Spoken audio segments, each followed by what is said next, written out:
हाँ, तो दोस्तों कंटिन्यू करें अपन। हमने बेसिक बेसिक तो पढ़ लिया है। क्या क्या पढ़ लिया हमने? वाटर डिमांड निकालनी पढ़ ली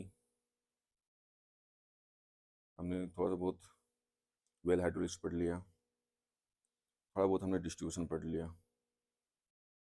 अब थोड़ा सा चीज़ें और देखते हैं, क्या चीज़ें हैं। बेसिक बेसिक चीज़ें पढ़ते हैं, अपन इन्वायरमेंट इंजीनियर पढ़ रहे हैं। तो इन्वायरमेंट इंजीनियरिंग में क्या चीज़ है? इन्वायरमेंट बायोटिक, जो भी सजीव प्राणी है वो, प्लस अबायोटिक यानी जो भी निर्जीव है, पंच तत्व भी। ठीक है, ये देखो, ये तत्व, ये हिंदी में तत्व कैसे लिखे जाते हैं? ऐसे, तत्व प्लस त्व। ठीक है, कुछ बेसिक चीज़ें और पढ़ते हैं। मेटाबॉलिज्म ऑफ सेल्स पहले पढ़ते हैं। Biochemical reaction in treatment of waste water. Waste water का जब बायोकेमिकल रिएक्शन होता है, पूरा बायोलॉजिकल रिएक्शन होता है, तो उसमें माइक्रो ऑर्गेनिज्म है। कितने टाइप के होते हैं? दो टाइप के, हेटरोट्रोप्स, ऑटोट्रोप्स। ये ऑर्गेनिक कंटेंट लपेट के पहले ही, जो ऑर्गेनिक कंटेंट था लपेट गए। Energy material, energy and material from organic source. Energy और मटेरियल कहाँ से ले लिया इन्होंने? एनर्जी भी इन्होंने ब्रेक किया, एनर्जी निकली, उस एनर्जी को यूज कर लिया, मटेरियल भी कंज्यूम कर लिया, ऑर्गेनिक मटेरियल। ऑटोट्रोप्स बाद में आती ये, मतलब है ही नहीं, लेकिन आएंगे बाद में। इनऑर्गेनिक कंटेंट यूज करना पड़ेगा इनको, और उससे एनर्जी और मटेरियल एक्सट्रैक्ट करते हैं। हो गया ऑटोट्रोप्स। फिर आता है कि इनका मेटाबॉलिज्म कैसे काम करता है।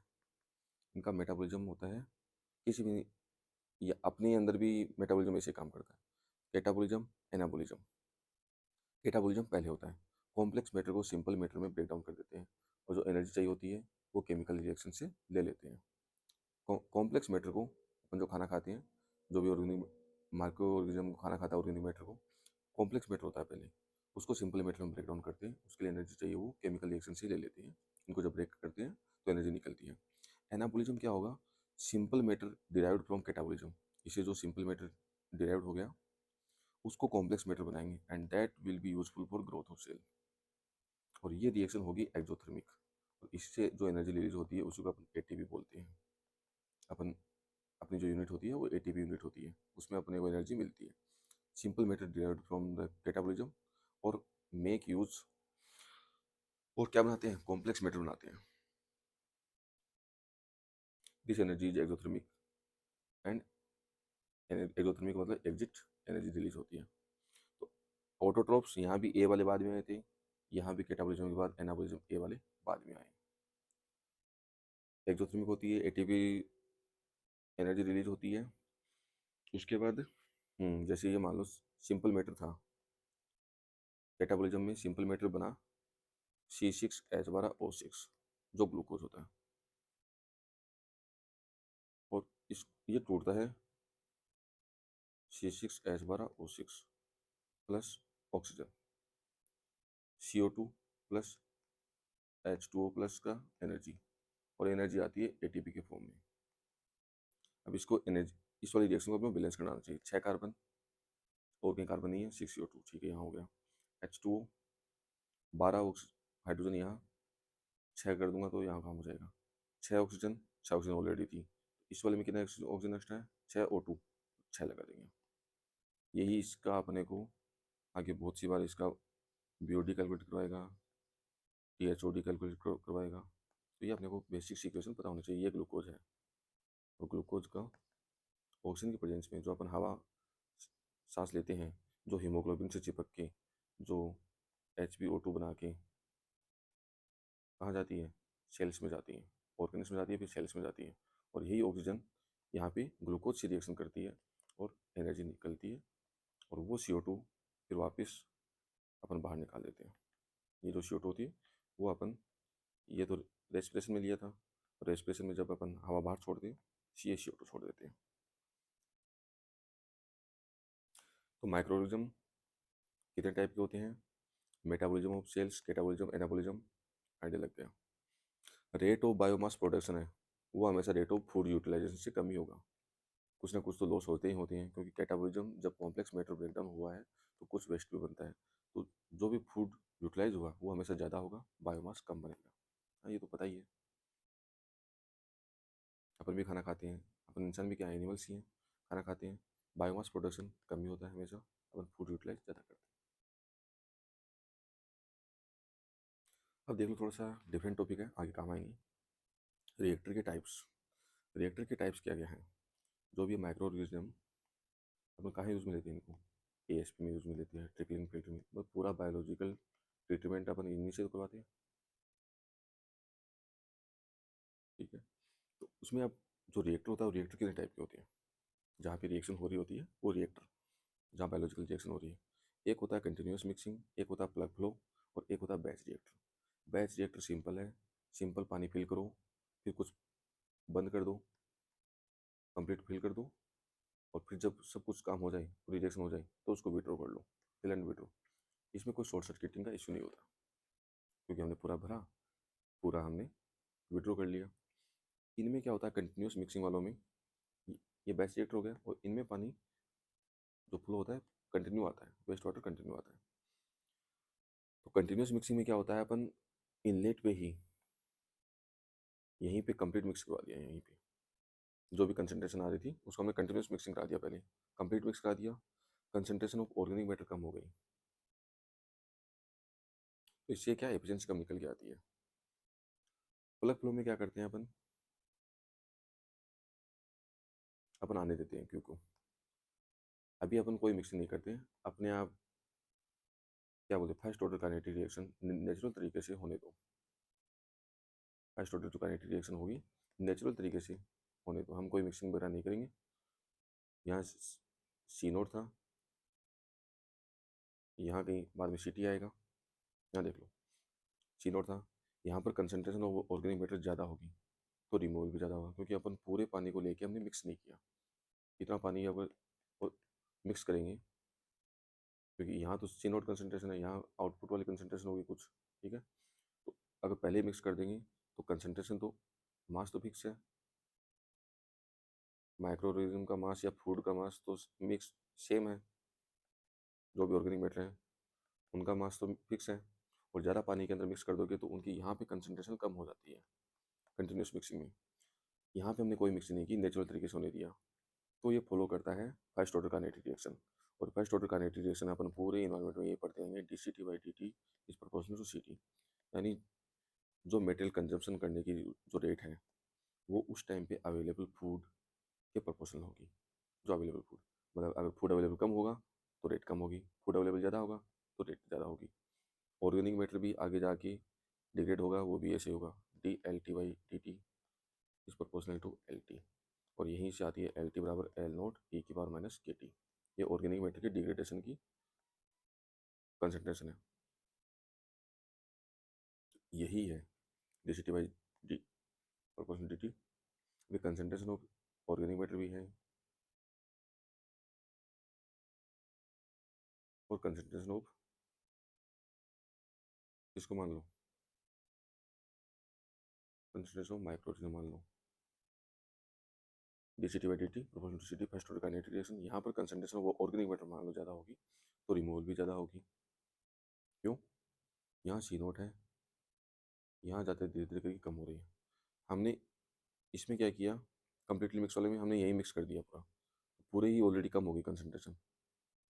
तो जब पूरे में ऑलरेडी कम है तो अवेलेबल भी कम है, अवेलेबल कम है तो D C T by D T proportional C T भी होगा, तो कंसनट्रेशन तो ऑलरेडी हमेशा हर जगह कम कम है, कम कम है, तो इसकी ओवरऑल एफिशिएंसी कम निकल के आती है। और जहाँ अपन नेचुरल तरीके से करते हैं वहाँ पे एफिशिएंसी ज़्यादा निकल के आती है, ज़्यादा एफिशिएंसी, कोई मिक्सिंग नहीं, सी टी बराबर सी नोट ई की और माइनस के t, first order kinetic reaction, C naught starting में ज़्यादा है तो ज़्यादा जल्दी जल्दी यहाँ पे माइक्रोरिज्म, क्योंकि यहाँ कंसनट्रेशन ज़्यादा है, यहाँ जल्दी जल्दी माइक्रोरिज्म खाना खाएंगे और ऑर्गेनिक मैटर को रिमूव करेंगे। यहाँ ऑलरेडी हमने डाइल्यूट कर दिया इतना, तो यहाँ तो ये फॉर्मूला आता है सी टी बराबर सी नोट ई की और माइनस के टी, हमें हमेशा से पता रहता है, कोई मिक्सिंग नहीं कर रहे हैं अपन यहाँ। शॉर्ट सर्किटिंग हो सकती है यहाँ पे due to temperature and density current के कारण।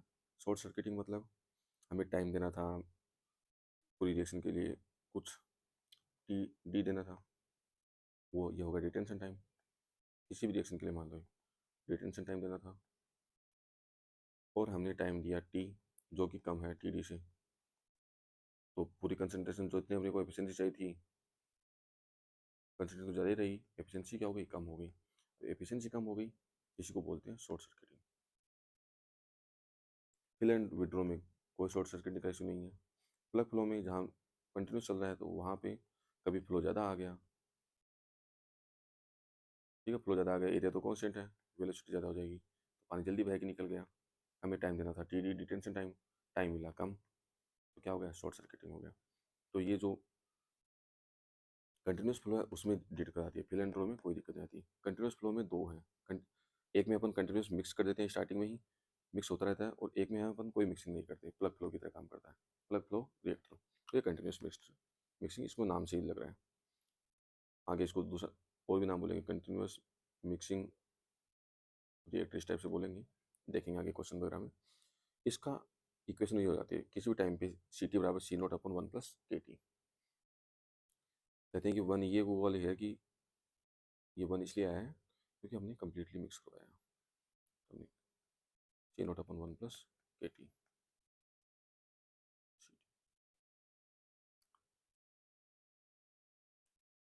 ये हमने को आइडिया लग गया।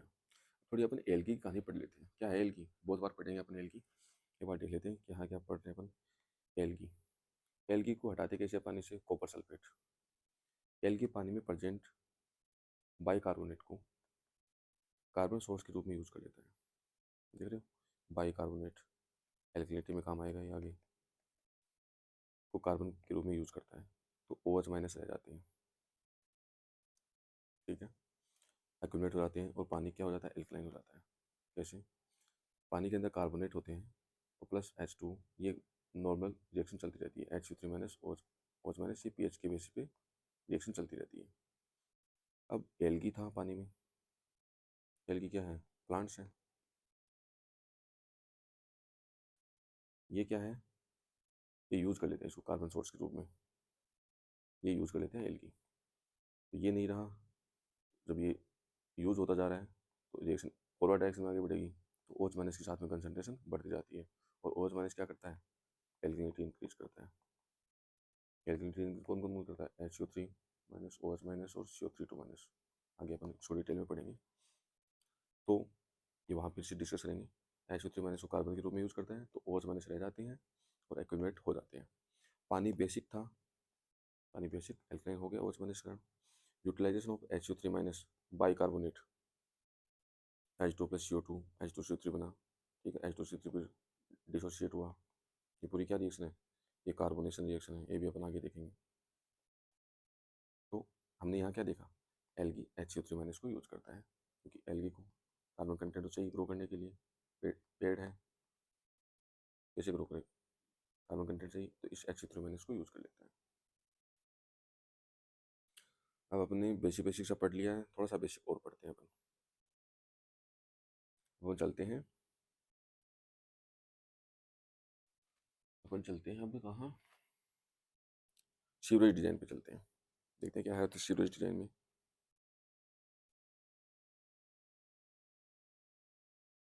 डिजाइन ऑफ सीवरेज में कुछ भी नहीं, देखो हम यहाँ डिजाइन डिस्चार्ज निकाल, देखो चैप्टर क्या है, डिजाइन ऑफ सीवर और सीवरेज सिस्टम और सीवरेज ट्रीटमेंट प्लांट। अपन रैंडम पढ़ेंगे, सबको सब आता है ये सोच के पढ़ रहे हैं, ठीक है। एक क्वेश्चन था, डिजाइन ऑफ सीवर निकालना था, मतलब डायमीटर निकाल दो बस, डिजाइन ऑफ सीवर का मतलब केवल डायमीटर निकाल दो, बाकी सब दिया होता है।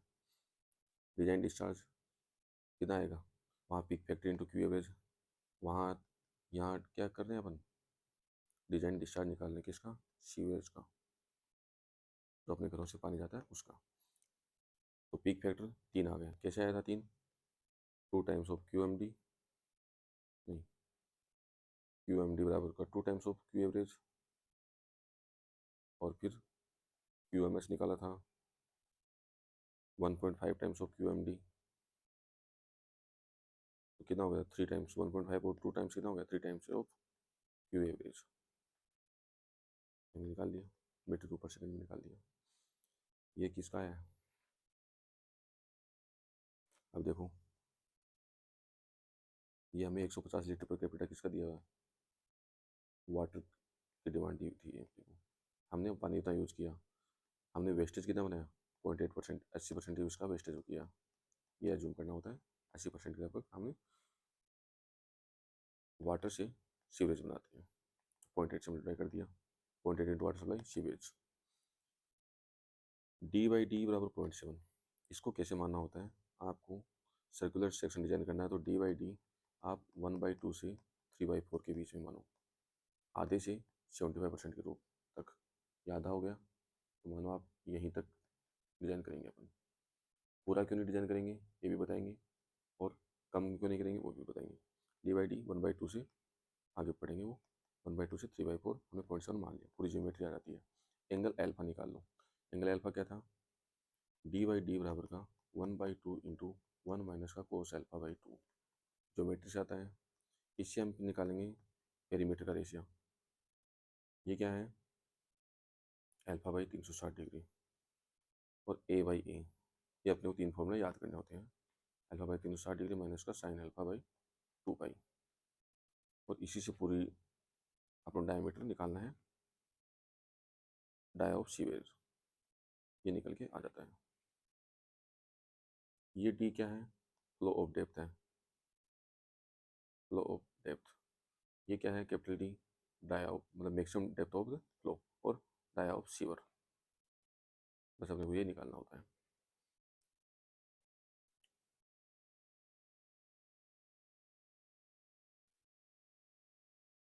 पानी से कैसे प्रोफाइल बनती है, ये एंगल पूरा हो जाता है अल्फा, D/D 0.7 दिया हुआ है, जो इसमें थोड़ा सा मैंने डिटेल, यहाँ से अल्फा निकल जाएगा, Q/Q, Q कैसे फाउंड आएगा, अच्छा Q निकल जाएगा, रुको एक मिनट। सभी लोगों को डर तो यही है, क्या है, D/D बराबर 1/2 into 1 minus cos alpha by 2, पूरा डेरिवेशन किया हुआ है, सिंपल एरिया का डेरिवेशन है, सिंपल ए और पूरा ए, ये हो गया, ये P हो गया, अगर यहाँ वाटर डेप्थ है ये P हो गया, ये पेरीमीटर हो गया, wetted perimeter, complete wetted perimeter 2πr, simple है। तो ऐसे A का रेशियो निकल जाता है अल्फा बाई 360 डिग्री माइनस का sine alpha by 2 pi. Perimeter का रेशियो अल्फा बाई 360 डिग्री निकल के आ जाएगा, और फिर किसी भी R/R का रेडियस निकालना है, क्या है, ठीक है, क्या है, wetted perimeter A/P, A/P full का, और A/A का फुल का रेशियो पता है, P/P का फुल रेशियो पता है, अपन आगे निकालेंगे। स्मॉल Q/Q, ये तो फॉर्मूला पता ही है अपने को, 1/n मैंने इक्वेशन R की पावर 2/3 S की पावर 1/2, किसका फॉर्मूला है, वेलोसिटी का फॉर्मूला है। इसे अपन Q का निकालेंगे A इंटू V, यहाँ से A का A चेंज हो रहा है, यहाँ से R चेंज हो रहा है, A इंटू R की पावर 2/3 ये प्रोपोर्शनल हो जाएगा Q, और यहाँ से अपन स्मॉल Q/Q भी निकाल लेंगे, और यहीं से सबसे मिल के आ जाता है डाया ऑफ सीवर निकल के आ जाता है। कैपिटल Q निकाल लिया, क्योंकि स्मॉल Q/Q पता चल गया था अपने को, अल्फा आ गया था, Q/Q का रेशियो आ गया, Q निकाल लो, कैपिटल Q पता चल जाएगा, और फिर आ जाओ मेन एक्स बाबा पे, हम जगह हर जगह मेन एक्स बाबा तो यूज़ कर रहे हैं। A इंटू 1/n R की पावर 2/3 S नॉट की पावर 1/2, इस यहाँ से फिर डायमीटर निकल के आ जाता है। फिर कैपिटल Q आ गया तो अपन मेन एक्स इक्वेशन यूज़ कर लेंगे, R बराबर A/P पूरे पूरे के लिए πD²/4 और P/D D/4 आ गया, और ये सारी इक्वेशन D के रूप में कन्वर्ट हो गई, R D के रूप में आ गया, और A भी D के रूप में आ गया। Q निकालेंगे, Q दिया, Q अपने को पता चल गया यहाँ से, अपन डायरेक्ट ऑफ सीवर निकाल लेंगे, इतना ही बस निकालना होता है अपने को, बाकी सारा दिया हुआ। एक चीज़ चेक और करना होता है इसमें, सेल्फ क्लीनिंग वेलोसिटी चेक करनी होती है, वो आनी चाहिए 0.6 मीटर पर सेकंड के हिसाब से। क्या है सेल्फ क्लीनिंग वेलोसिटी, और ये वो भी मिनिमम डिस्चार्ज भी आनी चाहिए। क्यों, मैक्सिमम पे तो आपने डिजाइन कर दिया, मिनिमम पे भी डिस्चार्ज, मिनिमम अपन मैक्सिमम कितना लिया था, क्यू डिजाइन कितना लिया था, 3 टाइम्स ऑफ क्यू एवरेज लिया था। क्यू मिनिमम देख लो डिजाइन वाला, ये 1/3 ऑफ क्यू एवरेज, उल्टा कर दिया बस इसको। इसके ऊपर अपने को सेल्फ क्लीनिंग वेलोसिटी अचीव करानी होती है, ताकि कोई सॉलिड्स अपने सीवरेज में ना रहें। स्मॉल Q/Q टेबल से इंटरपोलेट करके वी मिनिमम बाई वी, और वी यहाँ वी मिनिमम आनी चाहिए 0.6 मीटर पर सेकंड से ज़्यादा है तो ओके है as per government of India manual के हिसाब से। ठीक है, देखो क्यू बाई क्यू निकाल लिया, टेबल से इंटरपोलेट किया, वी मिनिमम बाई वी आ गया, वी अपने को पता था 1/n r की पावर 2/3 h की पावर 1/2 से, और वी मिनिमम हमने निकाल लिया, और यहाँ से पता चल गया कि 0.6 मीटर पर सेकंड से ज़्यादा है कि नहीं है। अब थोड़ा सा और देख लेते हैं, बेसिक सा देखते हैं, क्वेश्चंस पे बाद में आएंगे। For any type of sewer Q by Q max, देखो क्यू बाई क्यू मैक्सिमम किस वाली डेप्थ पे अचीव होता है, ये मैक्सिमम। ठीक है, ये होता है डी बाई डी, अगर 95% फ्लो पे चलाऊँगा तो मेरा मैक्सिमम डिस्चार्ज आता है, और 81% पे चलाऊँगा तो मेरा वेलोसिटी मैक्सिमम आती है, 0.8% पे चलाऊँगा डी बाई डी पे तो मेरी वी बाई वी की वैल्यू मैक्सिमम निकल के आती है। ठीक है, फिर भी मैं चलाता कितने पे हूँ, 1/2 से 3/4 के बीच में। क्यों, शीवर को मैं डी बाई डी का रेशियो है 50% से 75% के बीच में ही मैं डेप्थ रखता हूँ हमेशा। डी बाई डी आप क्यों रखते हैं, ये एट मैक्सिमम डिस्चार्ज जिस पे डिजाइन कर रहा हूँ उस पर मैं वैल्यू 1/2 से 3/4 रख रहा हूँ, 50 से 75% के बीच में। क्यों, फ्लक्चुएशन होता है सीवेज में, सीवेज में फ्लक्चुएशन होता है, कई जगह स्टॉर्म वाटर भी इन्फ्लेट कर जाता है। फ्लड के टाइम पे स्टॉर्म वाटर, नालियाँ चौकी रहती हैं इनकी हमेशा, और स्टॉर्म वाटर किस में घुस जाता है, अभी सीवेज में घुसने के चांस रहते हैं। पहले उसके लिए हमने डिज़ाइन नहीं किया, स्टॉर्म वाटर के लिए हमने डिज़ाइन नहीं किया, उसके लिए अलग से पाइपलाइन डाली हुई है, लेकिन वो तो चौक हो गई, फ्लड आ गई थी। अब क्या हुआ, बची क्या, अपनी वाली पाइपलाइन इनमें इनफिल्ट्रेट कर जाती हैं, घुस जाती कहीं ना कहीं से, मेन होल्स में घुस गई, कहीं से कहीं घुस गई, due to unforeseen increase in population water consumption और consequent increase in the sewerage discharge. क्या है, ड्यू टू अनफोर्सिन इंक्रीज, हमें पता ही नहीं है और इंक्रीज हो गई, क्या, पॉपुलेशन इंक्रीज हो गई, लोगों ने पानी का कंजम्पशन यूज करना ज़्यादा कर दिया, कॉन्सिक्वेंट इंक्रीज, अब जैसे ये पानी में इंक्रीज ज़्यादा होगा और कॉन्सिक्वेंट इंक्रीज इन सीवरेज डिस्चार्ज में भी इंक्रीज हो जाएगा। क्यों, केवल 0.8 का तो फैक्टर है, अगर ये बढ़ेगी वाटर डिमांड, वाटर कंजम्पशन बढ़ेगा तो सीवेज का डिस्चार्ज भी बढ़ जाएगा,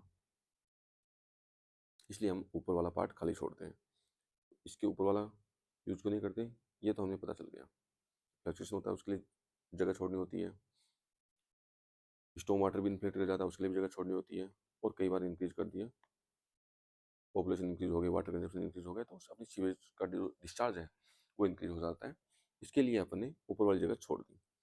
50% पे क्यों नहीं किया वो भी आगे देखेंगे। Water pipe, sewerage pipe, water pipe क्या है, प्रेशर फ्लो है, हम पानी को प्रेशर में फ्लो करवाते हैं नॉर्मली, जो अपने घरों में आता है वो प्रेशर फ्लो होता है, कम सॉलिड रहते हैं सीवर पाइप, सीवर पाइप के मुकाबले कम सॉलिड्स रहते हैं इसमें, तो पता ही है, तो वाटर पाइप है भाई, ग्रेविटी फ्लो है, सीवरेज का हमेशा हम ग्रेविटी फ्लो करवाते हैं। सॉलिड्स इसमें भले ही 0.1% है लेकिन ये बहुत ज़्यादा सॉलिड्स होते हैं, 0.1% कम मत समझना, 0.1% बहुत ज़्यादा सॉलिड्स हैं, more than water pipe flow से। Material for both type can be same, cast iron दोनों के लिए यूज कर सकते हैं। हमने फॉर्मूले देख लिए, जहाँ भी डेप्थ आएगी, ये डेप्थ है, डेप्थ है, कैपिटल डी है, हमने डी बाई डी स्टार्टिंग में मान लिया, वैसे कि ये मान होता है 1/2 से 3/4, इसके बीच में कहीं भी मान गए, अल्फा निकाल लो, अल्फा आ गया, कैसे निकालोगे अल्फा, डी बाई डी बराबर का 1/2 इंटू 1 माइनस का कोस अल्फा बाई 2, इससे क्या निकाल लूँगा मैं, पेरीमीटर बाई पेरीमीटर निकाल लूँगा, अल्फा बाई 360 डिग्री, और क्या निकाल लूँगा, ए बाई ए निकाल लूँगा, अल्फा बाई 360 डिग्री माइनस का sine alpha by 2 pi, sine alpha by 2 पाई इस वाले पोर्शन का आता है, कि अपन जो अल्फा बाई 360 डिग्री लेते हैं वो ये पूरा एरिया आ जाता है, माइनस का साइन अल्फा बाई 2 पाई, ये रेशियो आ जाता है। आर का रेशियो, हाइड्रोलिक रेडियस का रेशियो आई बाई पी निकाल लेंगे, क्यू बराबर ए इंटू बी, ये अपने को आइडिया है। इससे अपन आगे तक कहाँ पहुँच गए, इसमें स्मॉल क्यू बाई क्यू तक पहुँच गए। और यहाँ से इस पूरी क्वेश्चन को अपन किस में लिख देंगे, डी के टर्म्स में लिख देंगे। कुछ वैल्यू आएगी और यहाँ से अपन क्यू निकाल लेते हैं। क्यू बराबर A into B. Full depth पे कम्प्लीटली फुल चल रहा है, उस टाइम पे डिस्चार्ज कितना होगा, A into B, A 5/4 D square 1/n R के पावर 2/3 एस के पावर 1/2 आर बराबर ए बाई पी। इस बार रेशियो नहीं लेना है, इस बार अपने को ए बाई पी निकालना है। ये फिर से डी फोर आ जाती है, यहाँ रख देंगे, डी आ गया, क्यू पता था, डी फाइंड आउट कर लेंगे। यही हो जाता है सीवरेज का डिजाइन। सीवरेज डिजाइन पूरा क्या भागना है, पहले अल्फा निकालो। पानी कहाँ तक किया है, अब यहाँ अल्फा ज़्यादा भी आएगा तुम्हारा कहीं, अगर तुमने यहाँ डेप्थ ली है तो आपको ऐसे मिक्स करना पड़ेगा आपको। यहाँ पे अगर हमने डेप्थ लिया वाटर की, ऐसे मिक्स करना, और ये आएगा फिर अल्फा। इधर पानी है उधर से अल्फा आएगा, तो ये 1/2 से जब 3/4 लेंगे तो अपनी वाटर प्रोफाइल ऐसे ही बनेगी।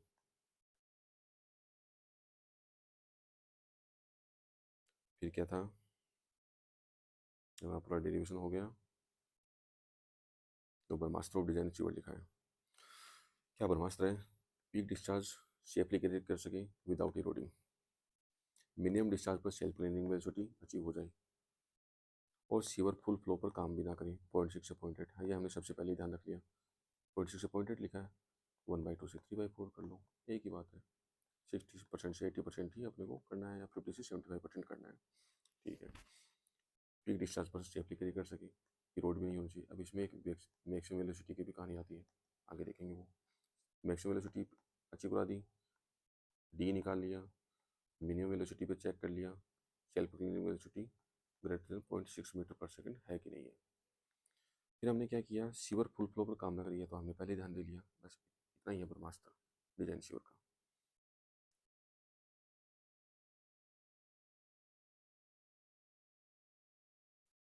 अब थोड़ा सा थोटिकल देख लेते हैं क्या चीज़ है। हम सर्कुलर क्रॉस सेक्शन ही क्यों यूज़ करते हैं एज ए सीवर, सीवर के रूप में। सीवर इसको बोलते हैं, सीवेज सिस्टम, पूरे सिस्टम को बोलते हैं। सीवेज किसको बोलते हैं, जो अंदर फ्लो होता है उसको सीवेज सीवेज बोलते हैं, और सीवर पाइप को बोलते हैं। एक तो क्या है, अपने सबको पता रहता है मिनिमम वेटेड पेरीमीटर और सेम एरिया। सेम एरिया के लिए सर्कुलर का मिनिमम वेटेड पेरीमीटर मिनिमम होता है। तो क्या होगा अपने को, Q is proportional to A into B, A R की पावर 2/3, ए बाई पी। अब जब डिस्चार्ज अपने को मैक्सिमम चाहिए, पेरीमीटर मिनिमम कर दो, जब मिनिमम पेरीमीटर होगी तो मैक्सिमम डिस्चार्ज निकल के आता है। क्यों, क्योंकि साइड से फ्रिक्शन, अपना पेरीमीटर जितनी ज़्यादा होगी वेटेड पेरीमीटर, साइड से फ्रिक्शन उतना ज़्यादा लगेगा, डिस्चार्ज कम हो जाएगा। और ये सर्कुलर क्रॉस सेक्शन है, easy to manufacture and installation. Installation में आसान है और मैन्युफैक्चरिंग में भी आसान है। Circular section is mostly used as a sewer, idea है। हमने सब जगह सर्कुलर क्रॉस सेक्शन ही देखे हैं। मिनिमम फ्लो वेलोसिटी और self cleaning velocity required to prevent silting of solids can be achieved even at a very low sewer discharge. Very low sewer discharge हमने कितना लिया, 1/3 Q/3, क्यू एवरेज बाई, यानी Q minimum लिया था ना design के लिए, सेल्फ क्लीनिंग के लिए वो 1/3 का फैक्टर लिया था, और क्यू एवरेज 1/3 का क्यों लिया था, क्योंकि मैक्सिमम के लिए हमने कितना का फैक्टर लिया था, 3 का फैक्टर लिया था, 3 इंटू क्यू एवरेज। चाहिए क्यों होती है, it is required to prevent silting of solids can be achieve. जो 0.1% सॉलिड्स है ना, वो बहुत ज़्यादा सॉलिड्स थे, अब उनकी सिल्टिंग ना हो, वो डिपॉजिट ना हो सीवर के अंदर, बस उसके लिए अपने को मिनिमम सेल्फ क्लीनिंग वेलोसिटी चाहिए होती है। मिनिमम फ्लो पे चाहिए होती है, सेल्फ क्लीनिंग वेलोसिटी होती है, और मिनिमम फ्लो वेलोसिटी होती है, कि इतनी तो अचीव करिए ही करिए, ताकि कोई भी सिल्टिंग ना हो, सिल्टिंग हो उनको फ्लश आउट करके ले जाए। ये क्या है, hydraulic characteristics of circular cross section, ये हमने देख लिया पूरा, फॉर्मूला पता है अपने को, ज्योमेट्री से आता है। Ratio wetted perimeter alpha by 360 degree, A by A alpha by 360 degree minus का साइन अल्फा बाई 2 पाई। ये अब तो याद हो गए होंगे। Hydraulic mean radius are bar A by P से निकाल लेंगे, क्यू ए इंटू वी से, और वी 1/n आर की पावर 2/3 एस की पावर 1/2 मेन इक्वेशन से निकाल देंगे। कंबाइंड सीवर भी का भी एक कॉन्सेप्ट है। ये वाला तो हमने नॉर्मल डिस्चार्ज निकाल लिया हमारा सीवेज का। ये हम किस में पढ़ते हैं, हाइड्रोलॉजी में पढ़ते हैं, क्यू बराबर सी आई ई। सिंपल सा होता है। ये रन ऑफ कोफिशिएंट हो गया, बारिश हुई आई इंटेंसिटी से, यानी इसको मीटर पर आवर ले लेते हैं एक बार। एरिया मीटर स्क्वायर, क्या हो गया, मीटर क्यूब पर आवर। आ गया लगभग डिस्चार्ज। अब ये तो इतनी बारिश हुई है, रन ऑफ कितना हुआ, सी टाइम्स, रन ऑफ को के टाइम बोल दो, आर टाइम बोल दो, कुछ भी बोल दो, इतने सारे कोफिशिएंट चलते रहते हैं, तो बस मीटर के ऊपर सेकंड आ जाएगा। दोनों को ऐड कर देंगे कंबाइंड सीवर। कंबाइंड सीवर में भी आगे और ध्यान देंगे। कंबाइंड सीवर में क्या चीज़ करनी होती है अपने को, एक बार क्वेश्चन नहीं, अपन देखो कंबाइंड सीवर पढ़ रहे हैं तो कंबाइंड सीवर पे चलते हैं अपने को।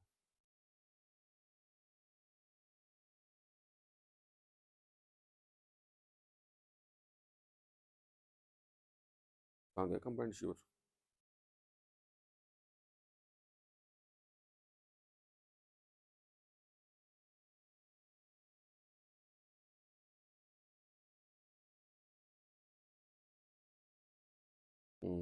कंबाइंड सीवर, चलो आगे चलेंगे, चलते चलेंगे, कोई दिक्कत नहीं है, अपने को सिंपल सिंपल पता है सब चीज़ें। कंबाइंड सीवर में से भाग के क्या जाना है। क्वेश्चन था इंजीनियरिंग सर्विस एग्जाम का, अपने को ऐसे डिजाइन करनी है, और सर्कुलर के केस में अगर अपने को इक्विवेलेंट डायमीटर की डिजाइन करनी होती है तो उसको बोलते हैं हाइड्रोडायनेमिकली इक्विवेलेंट। अपने को किसी मतलब डिस्चार्ज से क्यू इक्वल कर दो, हाइड्रोडायनेमिकली इक्विवेलेंट का मतलब डिस्चार्ज इक्वल कर दो। डिस्चार्ज का फॉर्मूला आपको पता है, A into V, V 1/n R की पावर 2/3 एस की power 1/2, A two into 1/n R की पावर 2/3 एस की पावर 1/2। आर अपना ए बाई पी हो गया, आर अपना ए बाई पी हो गया, इधर रख दिया दोनों का। इसमें बस ध्यान रखना है, ये पेरीमीटर पूरी लेनी होती है। एरिया तो अपन पूरा ले ही लेते हैं, पेरीमीटर पूरी लेना भूल जाते हैं। ये ऊपर तक फ्लो हो रहा है, पेरीमीटर पूरी लेनी है। ये भी सिंपल सा क्वेश्चन था। तो कहाँ तक पढ़ लिया हमने, यहाँ तक पढ़ लिया। ये क्वेश्चन है, सिंपल सिंपल क्वेश्चन आते हैं। ये हमें सारी चीज़ें याद हो गई हैं। मिनिमम सेल्फ क्लीनिंग वेलोसिटी या minimum velocity of sewer 0.6 metre पर second at Q minimum, Q minimum बराबर 1/3 ऑफ क्यू एवरेज। अब थोड़ा सा और चीज़ें पढ़ लेते हैं, थोड़ी पढ़ते हैं, पहले बहुत फॉर्मूले पढ़ लिए।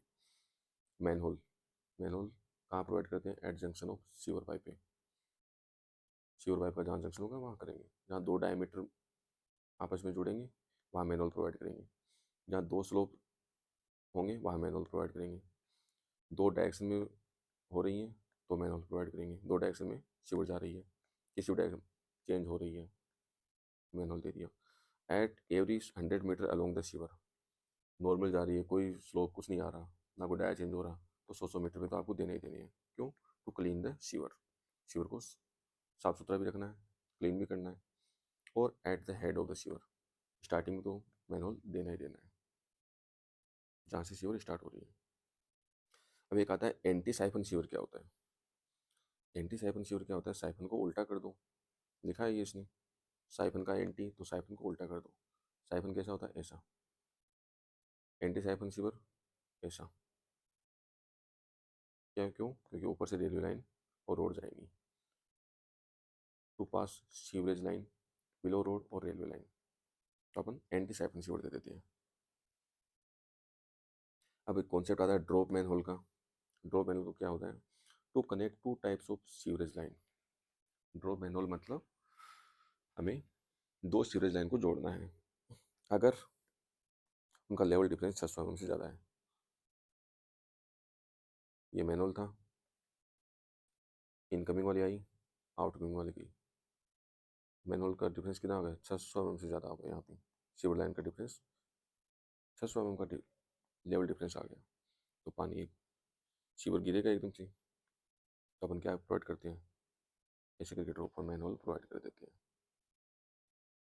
इसको प्लग कर दिया यहाँ पे, और पानी को कैसे आएगा, ऐसे आएगा, ड्रॉप मैनहोल, नहीं तो इरोड, इसका इरोड हो जाएगा ये, ऐसे कहते हैं स्ट्रक्चरल डैमेज। देखो a drop manhole is specialised sewer structure, specialised sewer structure है कि अपन ऐसे प्रोवाइड ना करके हम ऐसे प्रोवाइड करेंगे, हम ऐसे प्रोवाइड करेंगे ड्रॉप मैनहोल में।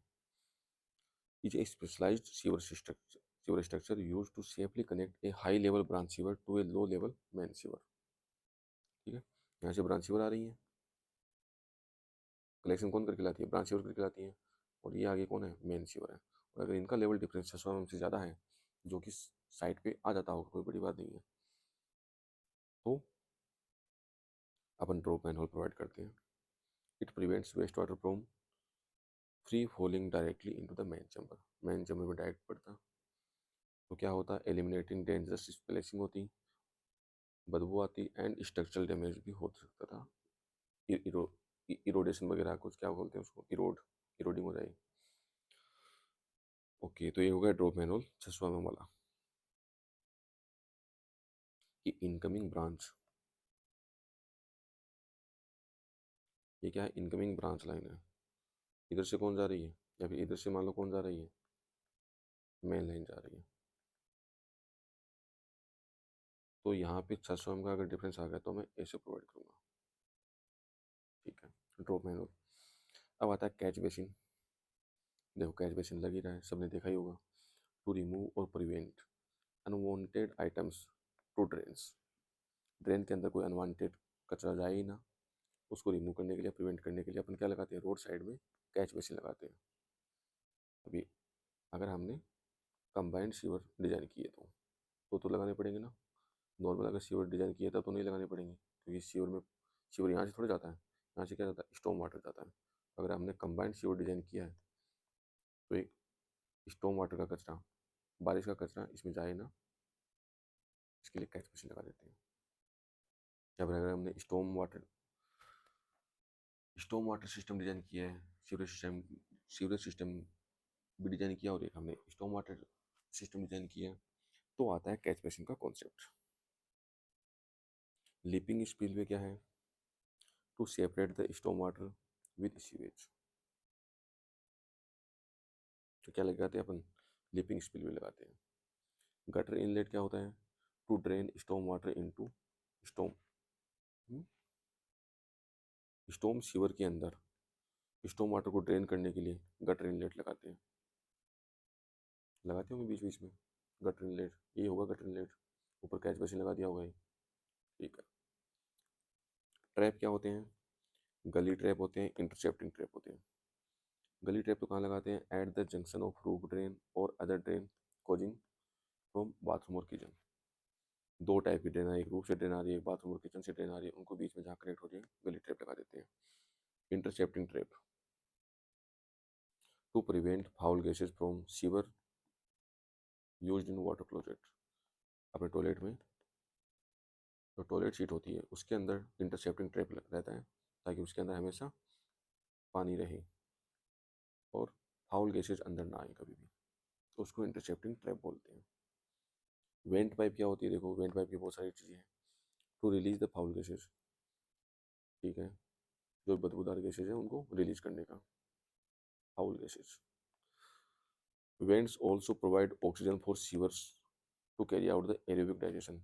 अगर वेंट पाइप नहीं होंगी तो सीवर में ऑक्सीजन की कमी पड़ जाएगी, वो तो एनारोबिक डाइजेशन शुरू हो जाएगा, क्योंकि माइक्रोऑर्गेनिज्म तो है ही, ऑर्गेनिक मैटर है ही, एनारोबिक डाइजेशन स्टार्ट हो जाता है, और फिर फाउल गैसेज आती हैं, H2S गैस वगैरह जनरेट होती हैं, और ये फाउल गैसेज में आती है। इसलिए एनारोबिक डाइजेशन ना हो तो उसके लिए ये ऑक्सीजन प्रोवाइड करने का काम भी कर देती है, ताकि एरोबिक डाइजेशन हो। Various various gases in sewer line like CH4, H2S, CO2, ammonia et cetera. अब CH4 क्या है, ये सीवरेज लाइन में आती रहती है, वेंट पाइप दे देती हैं, ये पानी ये निकाल देती है। अब क्यों निकालना जरूरी है इनको, क्योंकि CH4 गैस जो है हाईली एक्सप्लोसिव है। कौन सी गैस है, compress natural gas, LNG, liquefied natural gas, दोनों में क्या होता है, CH4 होता है। बस एक को कंप्रेस करके हमने डाला है, वह प्रेशराइज करके, एक को हमने लिक्विड में कन्वर्ट करके डाला हुआ है एट -162 डिग्री सेंटीग्रेड, जहाँ पे क्रायोजेनिक, इसको क्रायोजेनिक टेम्परेचर बोलते हैं, जहाँ पे वो लिक्विड में कन्वर्ट हो जाती है गैस। तो CH4 गैस है किसमें, CNG एंड LNG में। और ये क्या है, एक्सप्लोसिव है, क्योंकि अपन इसको तो यूज़ करते ही हैं किसमें, बट हर जगह तो ये इसको यूज़ करते हैं आजकल, बर्निंग में यूज़ करते हैं, व्हीकल चलते हैं इससे, CNG और LNG। अब इसमें कन्फ्यूजन आता है LPG और LPG का ही। ये है liquefied petroleum gas, liquefied, liquefy किया है इसको, petroleum gas, petroleum petroleum gas. क्या किया इसके अंदर, LPG के अंदर हमने क्रूड ऑयल मंगाया था, हमने कहाँ से, ईरान से। ईरान में अभी वॉर चल रहा है, वहाँ से तो बंद था, क्रूड ऑयल मंगा लिया हमने रशिया से, ईरान से। उसका क्या होता है, उसका होता है डिस्टिलेशन। कौन सा डिस्टिलेशन होता है, फ्रैक्शनल डिस्टिलेशन। और बहुत सारी अपन फ्रैक्शनल डिस्टिलेशन के कारण पेट्रोलियम गैस को, LPG को, और किसको, पेट्रोल को, डीजल को, केरोसिन को, और बिटुमिन को क्या कर लेते हैं, फ्रैक्शनल डिस्टिलेशन से अलग अलग कर लेते हैं। यहीं से गैस आती है LPG। इसके अंदर मेनली कंपोनेंट होता है, पीसी याद रखो, प्रोपेन और ब्यूटेन, प्रोपेन और ब्यूटेन, इनमें दोनों गैस होती है। ये है मीथेन, मीथेन, फिर एथेन आएगी C2H6, फिर आएगी प्रोपेन C3H8, फिर आएगी ब्यूटेन, मैथ प्रो ब्यूट, और थोड़ा याद है ना, C4H10। जैसे कार्बन कार्बन के double bond, H H H H, क्या गई, कमी हुई है क्या, C2H4 ही हुई तो।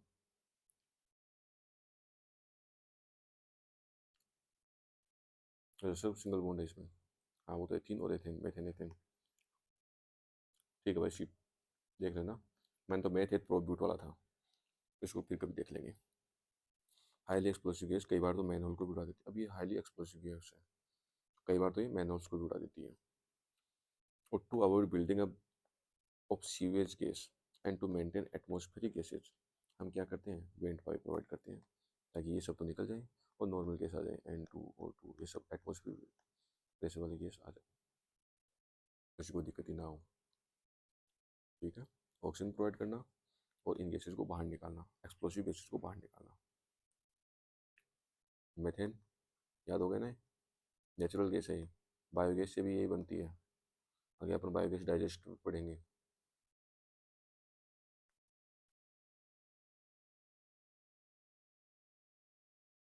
ठीक है, उसमें निकलती है मेथेन, यही है, नेचुरल निकल रही है, या फिर नेचुरली ये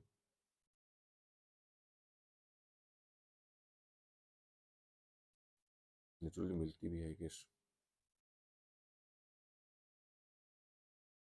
अपनी कंट्री में नहीं निकलती लेकिन बाकी देशों में निकलती है, इसलिए इसको नेचुरल गैस बोला जाता है। CNG कंप्रेस्ड नेचुरल गैस, और LNG liquefied liquefied natural gas.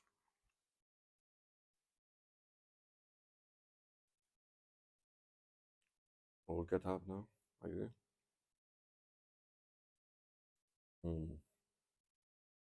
तुमने फॉर्मूले तो बहुत पढ़ लिए हैं, मैंने इक्वेशन 1/nr की पावर 2/3 h पावर 1/2 d/2 का फॉर्मूला फिर देख लो, 1/2 1 माइनस कोस अल्फा/2, अल्फा/360, अल्फा/360 माइनस का साइन अल्फा/2 पाई, r बराबर a/p, q बराबर ab। Okay, H up FL_V²/2 dd, Darcy Weisbach formula है, डार्सी विस्बिच ये है क्या, तो वो कौन सा फॉर्मूला है, मैंने इक्वेशन जैसा वाला। ठीक है, FL_Q²/12.1 d/5, कंफ्यूज ना होना, वापस देख लेते हैं, मैं कंफ्यूज हो जाता हूँ इन दोनों नामों में, क्या गया,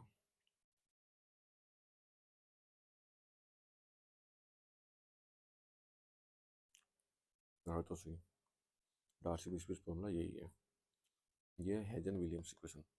हाइड्रोलॉजी से याद कर लो, मैं भी याद कर लेता हूँ, हाइड्रोलॉजी में लगेगा क्या फॉर्मूला। ये अब हमें लगता है ठीक है, डार्सी विस्पिस फॉर्मूला। फिर आगे अपन क्या, कहाँ थे अपन, ये हो गया सर्कुलर क्रॉस सेक्शन हमने देख लिया क्यों यूज करते हैं, हमने रिएक्टर देख लिया, कंबाइंड शीवर हमने देख लिया, हाँ कंबाइंड शीवर देखना। कंबाइंड शीवर क्या क्या होता है, डोमेस्टिक सीवेज ले जाना है अपने, उसको इंडस्ट्रियल सीवेज मान लो ले जाना है, मेनली स्टॉर्म वाटर ले जाना है साथ में उसमें, तो अपन कंबाइंड सीवर यूज करते हैं। कहाँ सूटेबल है, जहाँ पे रेनफॉल ज़्यादा होता है, रेनफॉल ज़्यादा नहीं यूनिफॉर्म होता है, अगर यूनिफॉर्म नहीं होगा तो मोस्टली टाइम खाली चलेगी, कम होगा तो ज़्यादा होगा, बहुत बड़े बड़े क्या बोलते हैं, तो इसलिए मेनली अपने यूनिफॉर्म चाहिए होता है, uniform through out the year, rainfall uniform होगा तो ही अपन सीवर उसके लिए प्रोवाइड करा पाएंगे, यूनिफॉर्म नहीं होगा तो क्या होगा, कभी कभी होगी बारिश तो मैक्सिमम टाइम अपना क्या चलेगा, ड्राई वेदर फ्लो चलेगा, और जो अपना हम सोचे थे कि यहाँ चलाएंगे, कहाँ चलाना पड़ेगा, यहीं चल पाएगा, क्रॉस सेक्शन का यूज ही नहीं होगा। देखो कौन सा टाइप का सीवर देते हैं इसमें, एक शेप्ड सीवर, क्यों क्यों देते हैं, सर्कुलर सीवर का फायदा तभी है जब वो हाफ फुल, कम से कम हाफ फुल फ्लो पे तो चले चले, डी बाई डी की वैल्यू कितनी हो, 1/2 से तो मिनिमम हो ही हो, और 3/4 तक हो मैक्सिमम ऑफ द टाइम ऐसा होना चाहिए। If you design circular section for combined sewer, dry weather flow plus wet weather flow, तो वेट वेदर फ्लो के टाइम पे तो कोई दिक्कत नहीं है, यानी बारिश हो रही है तब तो कोई दिक्कत नहीं है, वेट वेदर फ्लो ये हो गया। ड्राई वेदर फ्लो मतलब बारिश नहीं हो रही है तो most of the time depth of flow क्या हो जाएगी, आधे से 50% से बहुत कम हो जाएगी, और आधे से कम पे चलेगा, आधे से कम पे भी बहुत कम पे चलेगा, तो ये इफेक्टिव नहीं है, नॉट इकोनॉमिकल, क्रॉस सेक्शन का सारा फायदा ही चला गया, जो सर्कुलर क्रॉस सेक्शन का था ना सारा फायदा चला गया, क्योंकि सर्कुलर क्रॉस सेक्शन का फायदा तभी था जब डी बाई डी की वैल्यू 1/2 से 3/4 हो, तभी वो इकोनॉमिक था। हमें जो सर्कुलर क्रॉस सेक्शन में जो फायदे पड़े थे वो सारे फायदे तभी थे जब डी बाई डी की वैल्यू 50% से ज़्यादा हो, और 75% आगे ऊपर तो क्यू बाई क्यू तो कितने पे आया था, मैक्सिमम डिस्चार्ज तो at D by D of 95% पे आया था, यहाँ तक तो आपने लेके नहीं जाना, बोले एक फ़ायदा ना हो लेकिन और बहुत सारे फायदे थे सर्कुलर क्रॉस सेक्शन के, वो सारे तभी थे जब डी बाई डी 50% से ज़्यादा हो, और ये भी 50% ज़्यादा ही था, मैक्सिमम डिस्चार्ज वाला भी। तो हम जाते हैं एक शेप्ड सीवर पे, अंडे की जैसी शेप की सीवर बनाते हैं, ये तो बना नहीं अंडा, ऊपर बड़ा नीचे छोटा, और दोनों को मिक्स कर दो,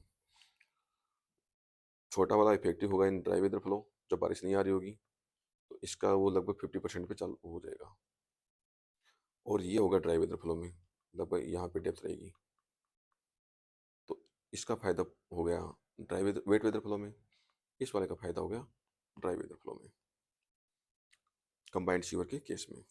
कॉन्सेप्ट क्या है इसका, कॉन्सेप्ट बिहाइंड कंबाइंड सीवर है कि आपको हाइड्रोलिकली इक्विवेलेंट सेक्शन बनाना है, आपको हाइड्रोलिक इक्विवेलेंट का मतलब अपने को डिस्चार्ज सेम करना है, when running full at the same slope पे दोनों चलेंगे, दोनों को सेम स्लोप पे ले किया हुआ है, तो स्लोप लगा नहीं, सेम स्लोप पे ले किया हुआ है, दोनों रनिंग फुल चल रहे हैं, और डिस्चार्ज उनको सेम कर दूँ तो क्या हो गया, हाइड्रोडाइनेमिकली इक्विवेलेंट हुए या हाइड्रोलिकली इक्विवेलेंट सेक्शन हो गए, ये कॉन्सेप्ट रहता है। मैंने इसमें डिस्चार्ज निकालने वाला कॉन्सेप्ट रहता है एक, अपन ड्राई वेदर फ्लो तो निकाल लेंगे, अपना डोमेस्टिक सीवेज वाला तो निकाल लेंगे, अपन अभी निकाल के हैं, जो स्टॉर्म वाटर वाला है वो निकाल लेते हैं अपन, इसमें पीक डिस्चार्ज निकालना बड़ा रहता है, वो निकालते हैं अपन रेशनल फॉर्मूले से, ये भी फिर सेम फॉर्मूला है, अभी तो पढ़ा था कि आई ए सी आई आर आई जो बोल दो इसको यूनिट से निकाल दो तो और अच्छा रहता है। अब फिर इसमें ये रन ऑफ कोफिशिएंट हो गया, ये हो गई इनफिल्ट्रेशन इंटेंसिटी ऑफ रेनफॉल, वो भी क्रिटिकल टाइम पे। क्यों? अपने को पीक निकालना है। तो जब मैक्सिमम बारिश होगी उसी में फ़ायदा है कि पीक डिस्चार्ज है, मैक्सिमम डिस्चार्ज है, तो बारिश भी अपने को मैक्सिमम करवानी पड़ेगी। अब कैसे निकाले क्रिटिकल? तो ये कैलकुलेट करता है टाइम ऑफ कंसंट्रेशन के हिसाब से। क्या होता है time of concentration? Concentration time होता है total time taken by rain water. बारिश आई, उसने कितना टाइम लिया from farthest point in the watershed, यहाँ था फारदेस्ट पॉइंट,